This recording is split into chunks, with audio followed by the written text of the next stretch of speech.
بسم اللہ الرحمن الرحیم۔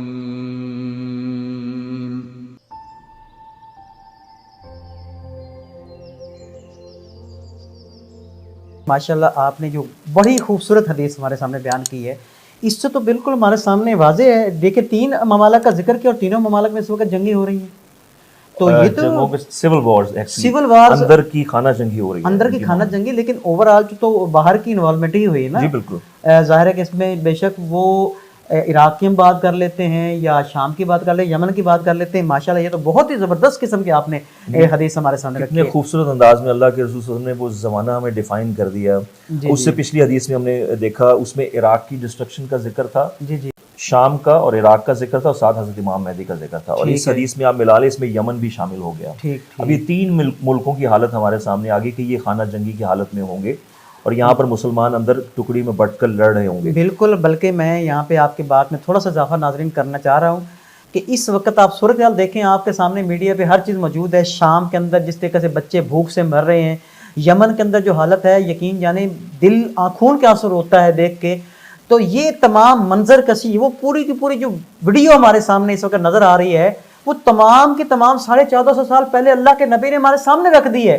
اس سے بڑا ثبوت اور کیا ہو سکتا ہے جو اللہ کے رسول صلی اللہ علیہ وسلم نے ہمارے سامنے رکھ دیا اینڈ آف ٹائم کا۔ اور اس کے ساتھ پھر اس حدیث میں جیسے ماشاءاللہ رضوان بھائی نے حوالہ دیا ہے، امام مہدی کا بھی ساتھ اٹیچ کر دیا۔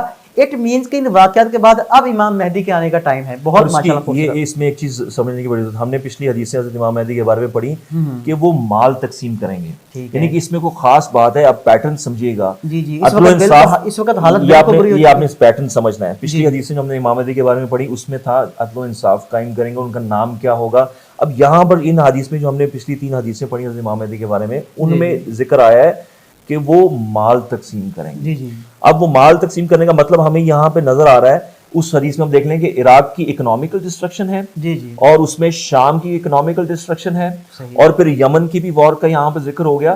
اس کا مطلب ہے مسلمان اکنامیکل کرائسس میں ہوں گے بہت زیادہ۔ بالکل امام مہدی اس دور میں آئیں گے تو وہ مال تقسیم کریں گے۔ بالکل، اس وقت تو بہت بری حالت ہو چکی ہے۔ جی بالکل، اور جتنا پیسہ ہمیں پتہ ہے کہ عرب ممالک میں ہے، تو جب حضرت امام مہدی جب برسر اقتدار آئیں گے اکارڈنگ ٹو حدیث کے مطابق، تو وہ ظاہری بات ہے وہ تو سیلف لیس قسم کے کریکٹر ہیں، ان کو اپنی ذات سے تو کوئی مطلب نہیں ہے۔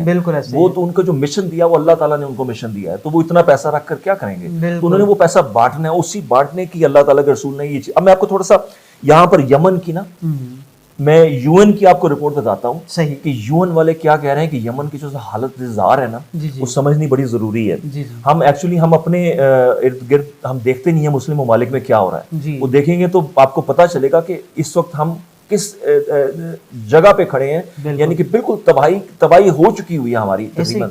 مسلم ورلڈ جو ہے 70% تباہ ہو چکا ہوا ہے۔ بالکل، اب یہ میں آپ کو یہ یو این کی بتاتا ہوں۔ صحیح، اب وہ کہتے ہیں جی کہ یمن میں اس وقت کوئی ریسکیو ایفرٹس نہیں ہو رہی ہیں، ٹھیک ہے، اور یونائٹڈ نیشن کے سیکرٹری جنرل نے کہا ہے، یہ ریسنٹلی انہوں نے بات کی ہے، جی بالکل، کہا ہے کہ انسانی ہمدردی میں انتہائی حد تک ڈرامیٹک انداز میں کمی ہو چکی ہے، اور یمن میں جو قحط اور بھوک کی جو حالت پیدا ہو چکی ہے، اس کی مثال ہماری ریسنٹ ہسٹری میں نہیں ملتی۔ بالکل، آپ دیکھیں پہلے یونائٹڈ نیشن کسی بھی ملک میں ہوتا تھا تو فوراً رول ادا کرتا تھا، اور ہمارے سامنے جو ہے پچھلے 6-7 سال یا 8 سال میں یونائٹڈ نیشن نے بالکل رول ختم کر دیا اپنا، برائے نام رہ گیا بالکل۔ اب یہ ایک اور انہوں نے بات کی، یو این نے کہا ہے کہ 80% آبادی یمن کی، اس کو ہنگامی بنیادوں پر ہیومینیٹیرین ایڈ کی ضرورت ہے، اور جو اس سے پہلے وہ بتا چکے ہیں بھوک سے مر رہے ہیں، اس کا مطلب اس سے پہلے انہوں نے بتایا کہ کوئی ریسکیو ایفرٹس نہیں ہو رہی ہیں، اور بتایا کہ 80% آبادی کو ہنگامی بنیادوں پر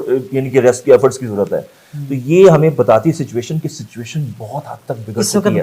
آپ شام کے اگر آپ تھوڑا سا ریسرچ کر لیں، شام کے حالات بہت خراب ہیں اکنامیکلی، وہ حدیث سے پتہ چل گیا۔ عراق کے حالات بہت خراب ہیں، یمن کے حالات بہت ہی زیادہ خراب ہیں۔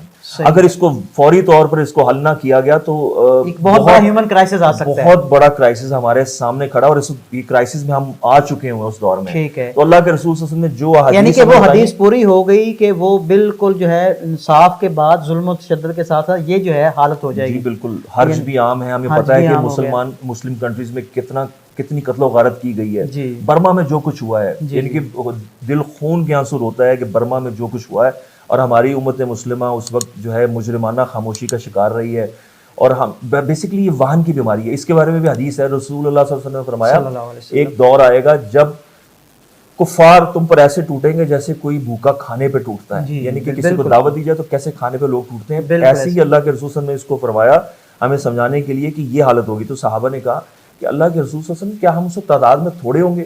تو نبی پاک صلی اللہ علیہ وسلم نے فرمایا کہ تم تعداد میں زیادہ ہوگے، تعداد میں تھوڑے نہیں ہوں گے. تو صحابہ بڑے حیران کہ اللہ کے رسول یہ کیسے ممکن ہوگا پھر؟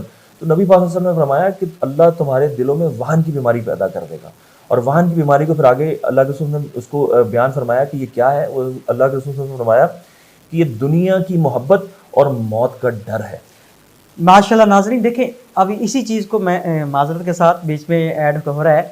آج ذرا ہم اپنی لائف کو ہی اپنے ساتھ کمپیئر کر کے دیکھ لیں، اپنے گریبان میں جھانک کے دیکھ لیں. کیا اس وقت ہم دنیا داری میں اتنے زیادہ انوالو نہیں ہو چکے کہ ہمیں موت کا بالکل ہم ڈرتے ہیں؟ ابھی ایک چھوٹی سی وبا آئی ہے اور اس کے بعد اتنا خوف پھیل گیا ہے. میرے ساتھ تو بہت سارے دوست ڈسکس کرتے رہتے ہیں، خاص طور پہ یورپ میں جو بیٹھے ہیں، کہ جی اب کیا ہوگا، تھرڈ وار والے. اس کا مطلب ہم دنیا میں اتنے انوالو ہو چکے ہیں کہ ہمارے اندر صرف اور صرف دنیا داری رہ چکی ہے. اور یہ چیز تو اللہ کے نبی صلی اللہ علیہ وسلم نے ماشاءاللہ بڑے خوبصورت انداز سے آپ نے بیان کی ہے. ماشاءاللہ آپ نے جو وبا کی بات کی ہے، انشاءاللہ تعالی ہم اپنے اگلے ایپیسوڈز میں ڈیٹیل میں اس کو کور کروں گا کہ یہ بھی ہماری رسول صلی اللہ علیہ وسلم نے ہمیں بتا دیا اس وبا کے آنے کے بارے میں. یہ وبا آئے گی، اس کا فرسٹ فیز ہوگا، پھر اس کا سیکنڈ فیز ہوگا. یہ انشاءاللہ تعالی ہم اگلے ایپیسوڈز میں بات کریں گے. لیکن ابھی ہم پہلے انیشیل سٹیج پہ ہیں، سمجھنے کی اس سٹیج میں حضرت امام مہدی نے کس دور میں آنا ہے. اور ابھی ہمیں ایک دو ایپیسوڈ لگیں گے حضرت امام مہدی کو ڈسکرائب کرنے میں.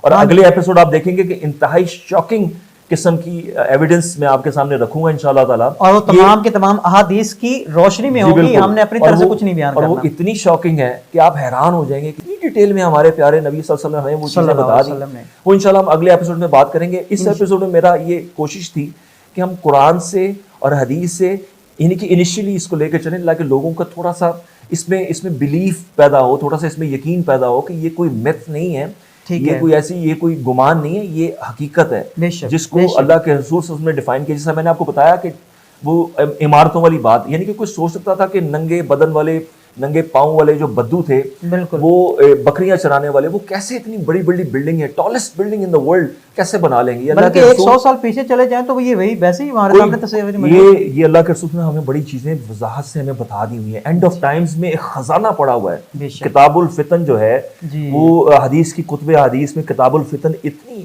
آپ کو اتنی شاکنگ نیوز دیتی ہیں وہ چیزیں اور حالات حاضرہ کے ساتھ جب اس کو جوڑتے ہیں. کتاب الفتن حضرت نعیم بن حماد والے کی بتا رہے ہیں، یہ ہر حدیث کی کتب میں کتاب الفتن ہوتا ہے تقریباً ہر ایک میں. جی بالکل. تو انشاءاللہ تعالی ہم اس پہ اگلے ایپیسوڈ میں بات کریں گے.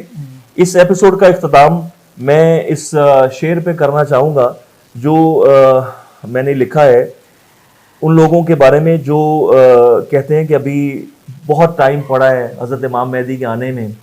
جو ایک مشہور کہاوت ہے نا جی، دلی دور رست. ہاں جی ہاں جی ہاں جی. تو وہ اس کے اوپر میں نے لکھا ہے، تو تکلیف سے لکھا ہے. بہرحال چلیں اختتام ماشاءاللہ رضوان بھائی ایک شعر سے کرنا چاہ رہے ہیں، اور یقیناً یہ ان کی وہ محبت ہے امام مہدی کے ساتھ اور ان کے لشکر میں شامل ہونے کا جو ان کا جذبہ ہے وہ میں دیکھ چکا ہوں.